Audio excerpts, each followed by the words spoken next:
their own country, with their economic background without any meaning at all. They came to South Africa. And the real fact is that as they came and there was an influx of these Dutch people from their unwanted homes, as there was an influx, the Bantus they were pushing the Bantus up into the country, till came the Zulu War, in which the Zulus were finally defeated in the most bitter and agonizing struggle they had against these Africans, you call them?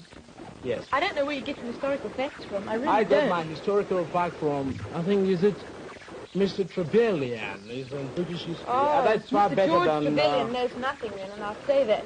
Because it so happens that these penniless whites, as you call them, didn't come out because they didn't have homes or because of any kind of persecution. They were sent out as officials of the Dutch East India Company to establish a refreshment station for ships passing around passing around the bottom of the Cape, just as the Dutch settlers were sent out to America by the Dutch West India Company to settle and to make a refreshment station here. Now, I think if you had to turn around to those Dutch settlers who came out and said that they came out because they were penniless, they'd be just as indignant as I am.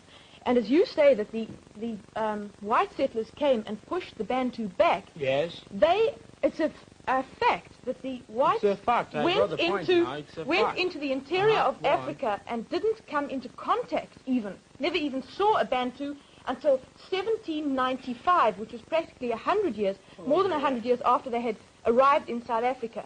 How did you have the Zulu War? What brought it about? The Zulus had already, by the time, I think you must have a look at a map. Zululand is very far from the Cape, where these people arrived. And in 100 years, within 100 years, after the arrival of the white settlers, the Zulus had by that time, the Zulus are a part of the Bantu group, had already come down.